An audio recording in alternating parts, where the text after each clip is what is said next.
ili walipe shilingi 300 kila mwezi, tuhakikisha kwamba many more Kenyans can afford the platform to access universal health coverage. Haya ni mambo ambayo niliona ni vizuri niwaeleze. Mambo mengine yako mengi. Tuko na mambo ya port ya Mombasa. Mimi niliwaambia watu wa kutoka Mombasa ya kwamba mambo ya privatization ya port ya Mombasa haitafanyika when we are in government. Niliwaambia kwanza ya kwamba nikifika ofisini ile maneno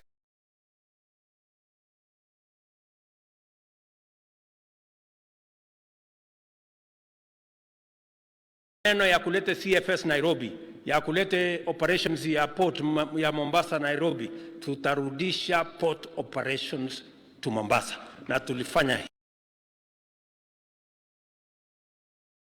hivyo on my day one. Ile kitu mimi